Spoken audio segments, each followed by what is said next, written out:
Alors ce matin, c'est M. Aubu qui va nous apporter la parole. Et avant, je vais prier pour lui.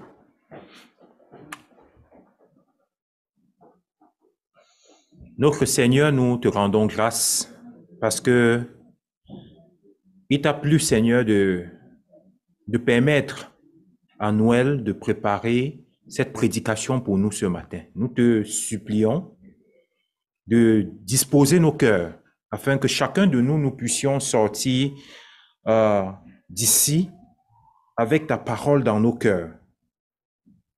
Nous te prions, Seigneur, de le remplir de ton esprit afin qu'il puisse nous communiquer ce que tu as bien voulu, Seigneur, qu'il puisse préparer pour nous.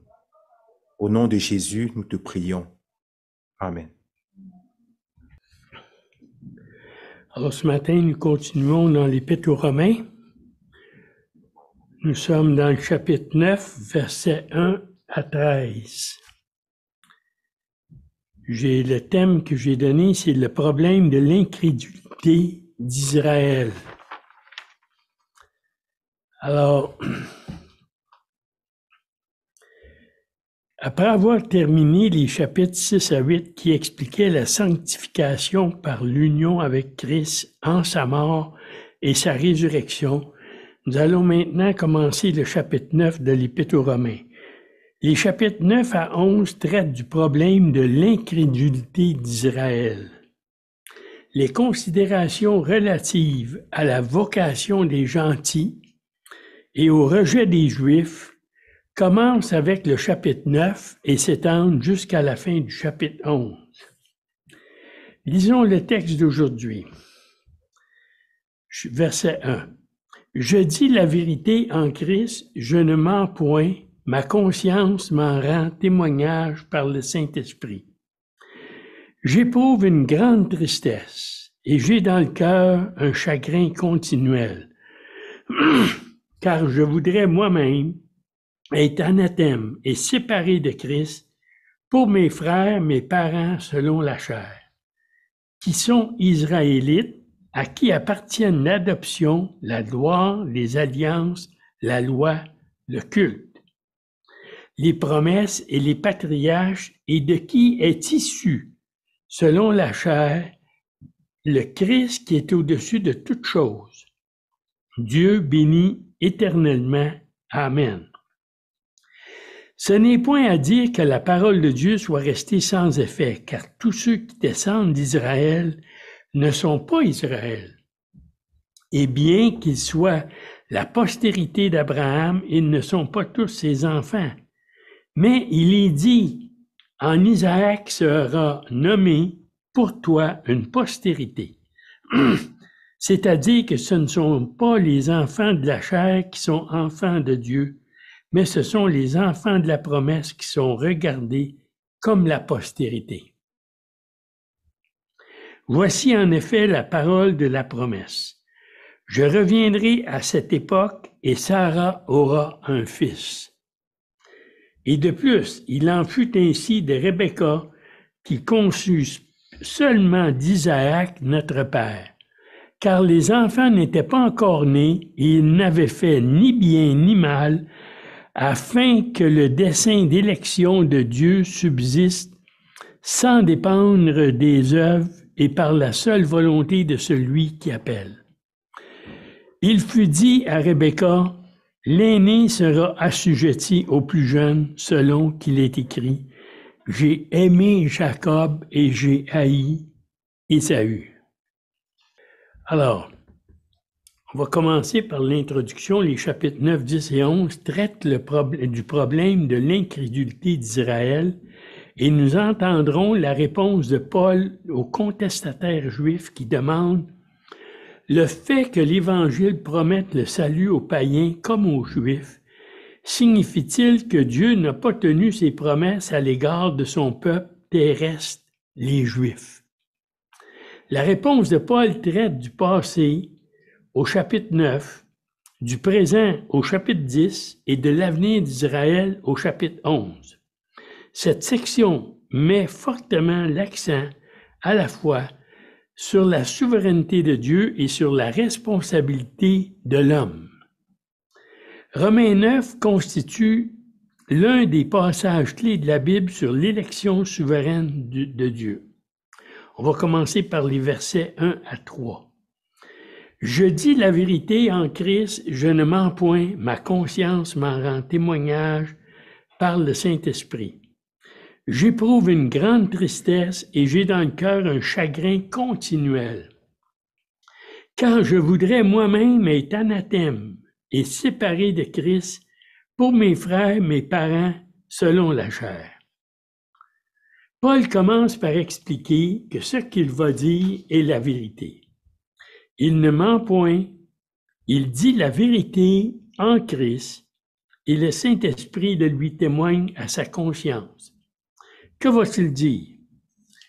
La tristesse de Paul était si grande qu'il était prêt à être anathème, autrement dit, excommunié, rejeté, et séparé de Christ si cela avait permis à ses frères d'être sauvés. Son amour et son souci des Juifs étaient si forts qu'il était prêt à renoncer à son salut éternel en leur faveur. Ça, je trouve ça fort, ça. C'est...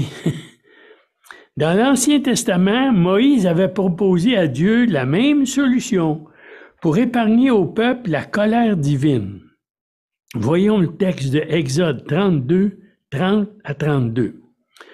Le lendemain, Moïse dit au peuple, « Vous avez commis un grand péché.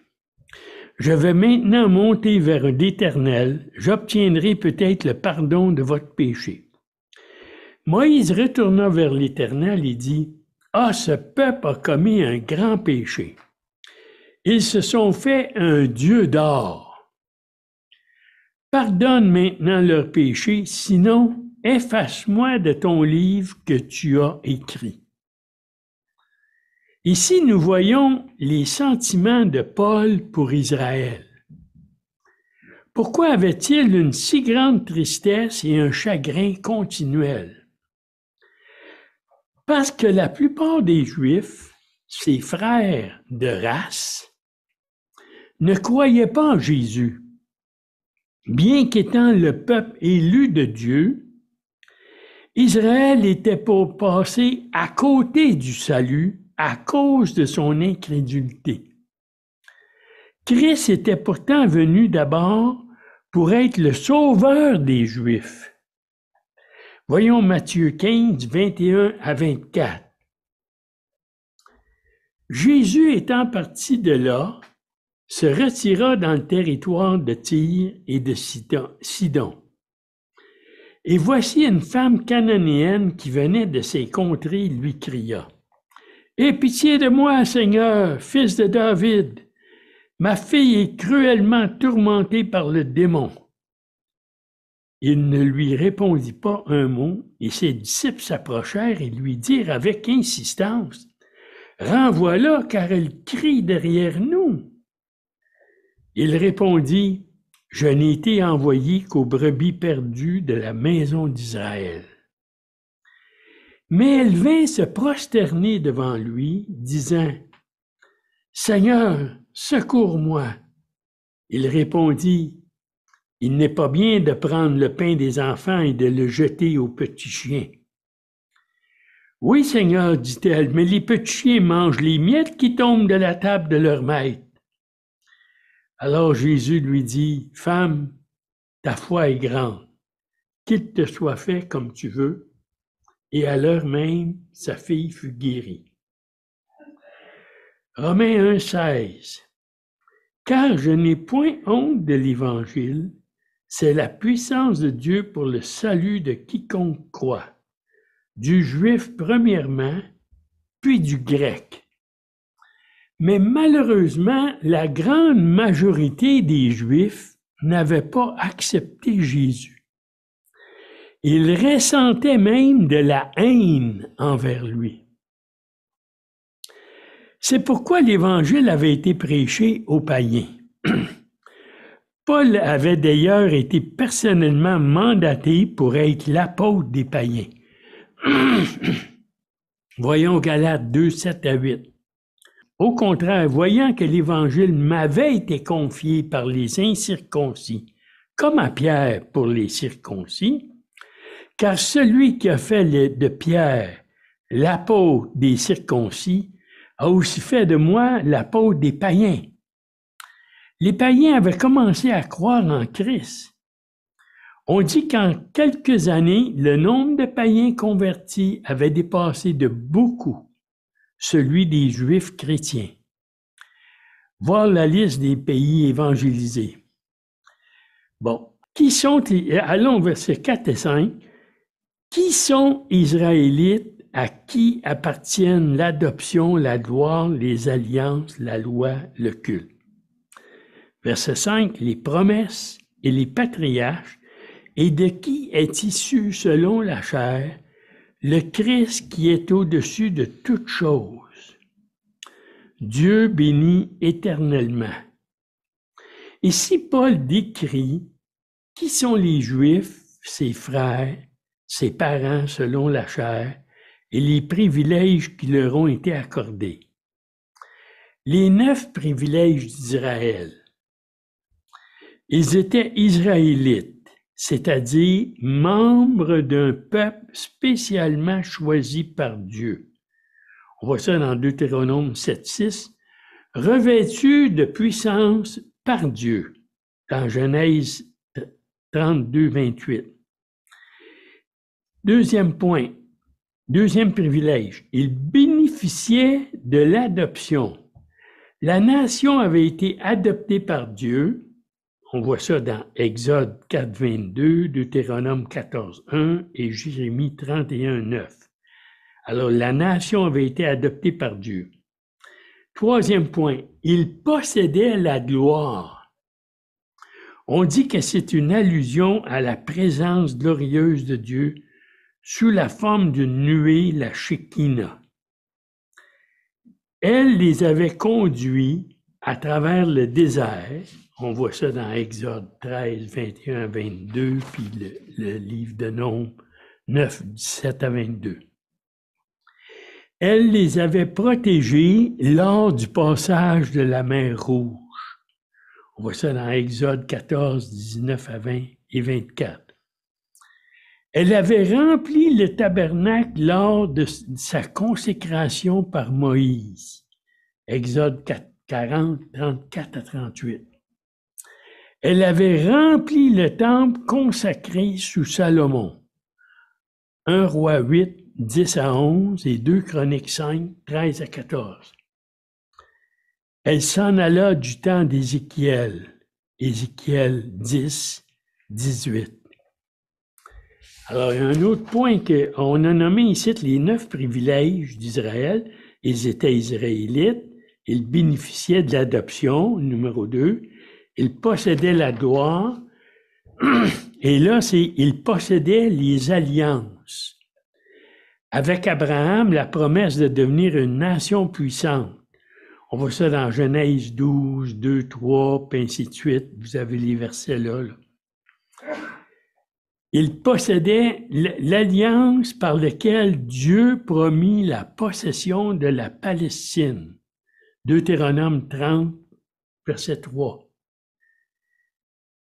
Ils possédaient les alliances avec David, la promesse d'un royaume éternel. Et ils possédaient les alliances, la nouvelle alliance, la promesse de cœur nouveau, Jérémie 31, 31, 34. Point 5, ils possédaient la loi, Exode 20, puis Deutéronome 5. Ils possédaient le culte, c'est Israël qui reçut le tabernacle, puis le temple. Ils possédaient les promesses, celles-ci comprenaient la naissance de Christ et son futur règne. Ils possédaient les patriarches. Israël avait le bonheur d'avoir des ancêtres régénérés parmi lesquels figurent Abraham, Moïse, David, etc. Ils étaient le peuple au sein duquel devait naître le Christ.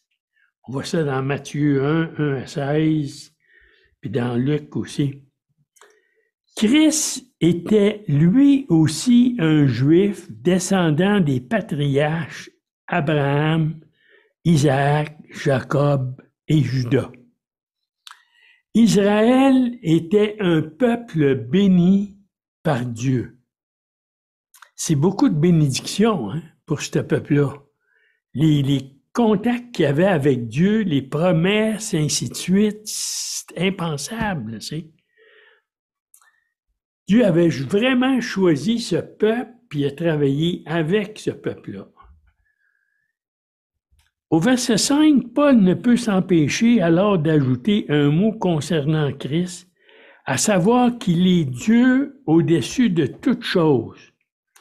Souvenons-nous que Christ n'est pas seulement un grand homme, un chef célèbre, un prophète éminent, un maître hors du commun.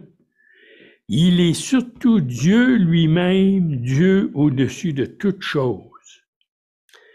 Alors ça, c'était notre verset 5. On va continuer avec le verset 6. Ce n'est point à dire que la parole de Dieu soit restée sans effet. Car tous ceux qui descendent d'Israël ne sont pas Israël. Si, verset 6 encore, si Israël a commencé par être un peuple tellement béni, que lui est-il arrivé ensuite? Pourquoi a-t-il laissé passer sa chance de salut? Les promesses de Dieu, la parole de Dieu, sont-elles devenues nulles? Et la réponse à ça, c'est pas du tout.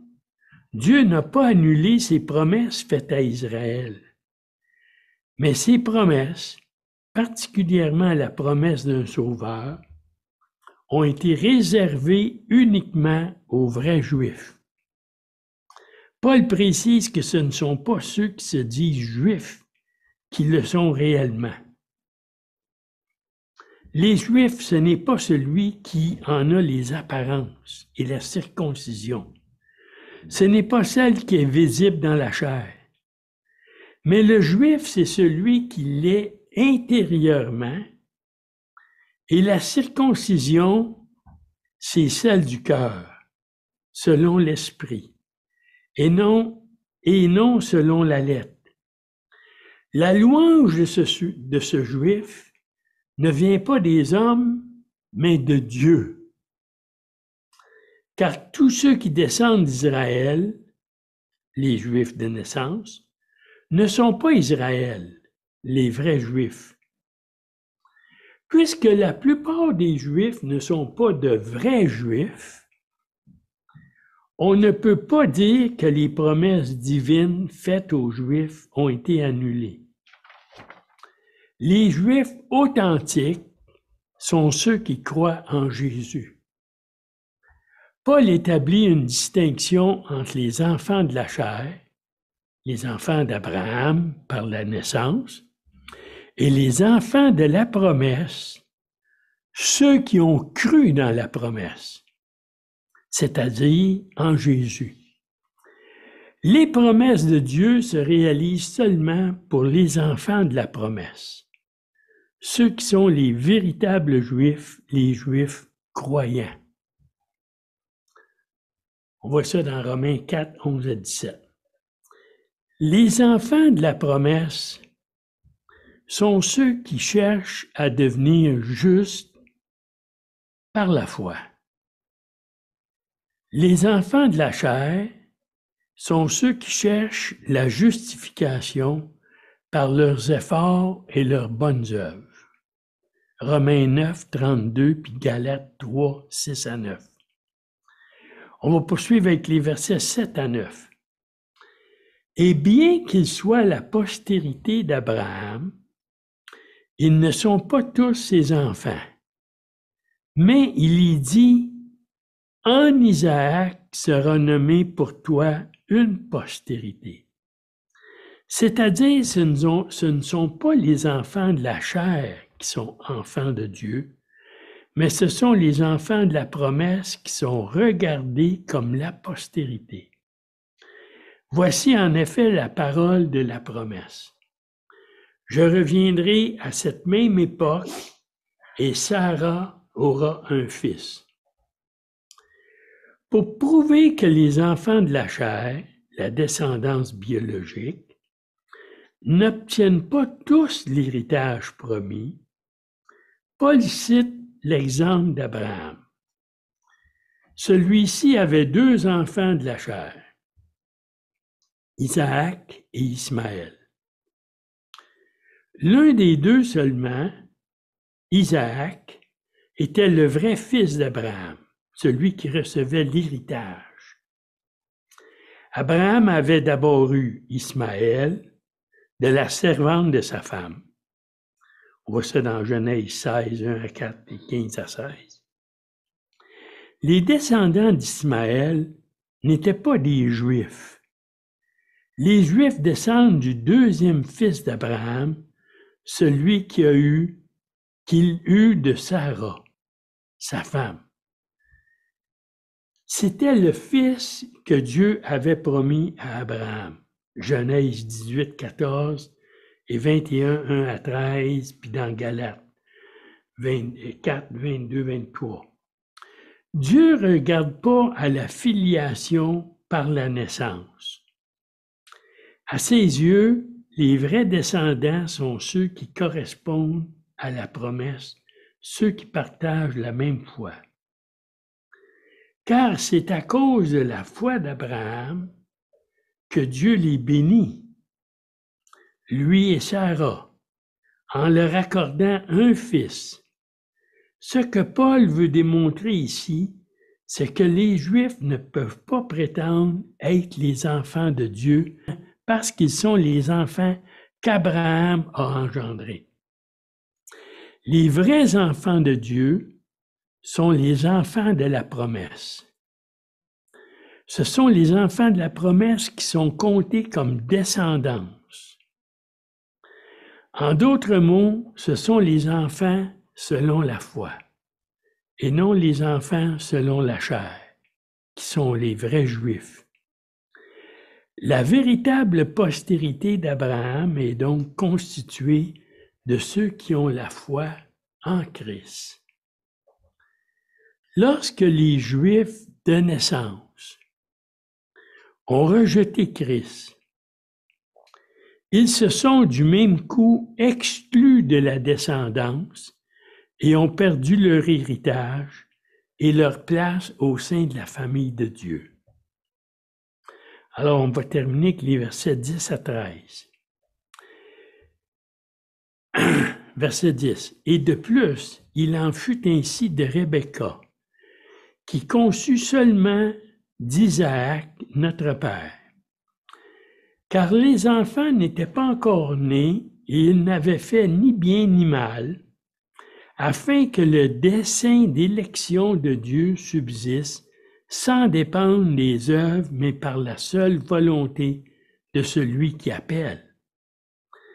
Il fut dit à Rebecca, « L'aîné sera assujetti au plus jeune, selon qu'il est écrit, « J'ai aimé Jacob et j'ai haï Ésaü. » Versets 10 à 12. Dans ces versets, Paul s'appuie sur une autre illustration pour montrer que Dieu ne choisit pas ses héritiers en fonction de la naissance charnelle. Rebecca, la femme d'Isaac, a donné naissance à des jumeaux. D'après la coutume juive, c'était Ésaü, l'aîné, qui aurait dû recevoir l'héritage. Mais dans son dessein, Dieu a fait en sorte que l'héritage soit accordé au 2e enfant, Jacob. On voit ça dans Genèse 25, 20 à 26, puis 27, 1 à 37. Cet exemple prouve, lui aussi, que Dieu n'accorde pas l'héritage en fonction de la naissance, mais plutôt d'après sa volonté, pour que son dessein demeure selon l'élection. Verset 11. Avant que Jacob fût né, Dieu l'avait élu ou choisi comme héritier. Jacob n'avait donc encore eu aucune occasion d'accomplir de bonnes œuvres pour prouver qu'il était digne de cet héritage, car il n'était même pas né. L'élection ne repose pas sur les œuvres, mais sur la volonté souveraine de Dieu. Il ne nous choisit pas d'après notre valeur, mais à cause de sa grâce. Verset 13. C'est ainsi que Dieu a aimé, ou entre parenthèses, j'ai mis choisi ou préféré, Jacob et ses descendants, et haï, il a haï ou rejeté Ésaü et sa postérité. On voit ça dans Malachie 1, 2 à 3. Jacob et Ésaü étaient tous les deux fils d'Isaac et de Rebecca. Mais seul Jacob obtint l'héritage. Et c'est de Jacob que descendent les vrais Juifs, le véritable Israël. L'enseignement de Paul se résume donc ainsi. Dieu n'a pas choisi pour être ses enfants ceux des Juifs qui l'étaient seulement par naissance et qui cherchaient la justice par leurs œuvres. Il a choisi ceux qui ont entendu son appel et ont placé leur foi en son Fils Jésus. Romains 9, 13, un commentaire de Dixon. La phrase « J'ai aimé Jacob et j'ai haï Ésaü » demande plusieurs explications. Premièrement, aimer, haïr est une expression hébraïque qui veut dire tout simplement choisir entre deux options. Mais cette expression n'a pas de rapport direct avec les sentiments d'amour et de haine. Nous trouvons d'autres utilisations de cette façon de parler dans la Bible qui nous aident à en saisir le sens. En Luc 14, 26, Jésus dit, « Si quelqu'un vient à moi, et s'il ne hait pas son père, sa mère, sa femme, puis il continue. Alors, c'est juste ce bout de phrase-là qui veut être commenté ici. Il est évident que le sens de ce texte est de dire qu'il faut donner la priorité à Jésus, savoir faire le choix. Il ne s'agit certainement pas de chercher à cultiver des sentiments de haine par rapport à sa famille. Jamais Dieu ne demanderait à un mari de haïr sa femme, car ailleurs Dieu lui demande d'aimer sa femme comme Christ a aimé l'Église. Dans une autre utilisation de cette expression, Jésus dit que nul ne peut servir deux maîtres parce que forcément, il en haïra un et aimera l'autre. Matthieu 6, 24. Par cela, il entend qu'il finira nécessairement par faire un choix, par donner la priorité à l'un des deux. C'est ce qu'a fait Dieu. Il n'a pas détesté Ésaü, mais il a choisi Jacob en créant une alliance avec lui et ses descendants. Le texte de Romains 9, 13 aussi, un commentaire de MacDonald. Pour renforcer davantage encore la souveraineté de Dieu dans le choix, Paul cite Malachie 1, versets 2 et 3. « J'ai aimé Jacob et j'ai haï Ésaü. » Ici, Dieu parle de deux nations, Israël et Édom, dont Jacob et Ésaü étaient les chefs. Dieu a choisi Israël à être la nation à laquelle il promettait le Messie et le royaume messianique. Édom ne reçut aucune promesse semblable. Au contraire, ses montagnes et son héritage furent livrés aux chacals du désert. Malachie 1, 3. Même si la citation de Malachie 1, 2 et 3 décrit les façons d'agir de Dieu avec des nations plutôt qu'avec des particuliers. Ce verset est employé pour appuyer son droit souverain de choisir des individus. Les mots « j'ai aimé Jacob et j'ai haï Ésaü » doivent être compris à la lumière de la décision souveraine de Dieu qui stipulait « l'aîné sera assujetti au plus jeune ».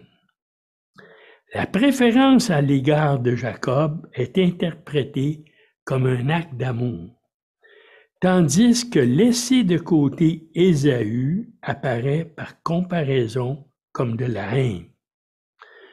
Dieu ne haïssait pas Ésaü d'une animosité féroce, mais il aimait Ésaü moins que Jacob, comme son choix. Souverain de Jacob le montre. Ce passage se réfère aux bénédictions terrestres et non à la vie éternelle. La haine de Dieu envers Édom ne signifie pas que les Édomites ne pouvaient être sauvés individuellement. Pas plus que son amour pour Israël n'indique qu'individuellement, ils n'ont pas besoin d'être sauvés. Remarquons qu'Ésaü reçut des bénédictions terrestres comme il en témoigne dans Genèse 33, 9. Ésaü dit « Je suis dans l'abondance, mon frère, garde ce qui est à toi. »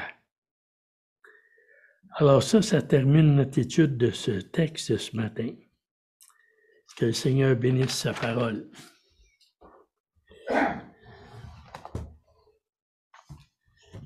J'aimerais prier un peu. Seigneur, parfois on lit ces textes et puis c'est difficile pour nous les comprendre. Mais on te demande ta grâce, Seigneur. Éclaire notre esprit pour qu'on puisse les comprendre comme il faut, comme toi tu le veux, et que ça porte du fruit dans nos vies. Amen.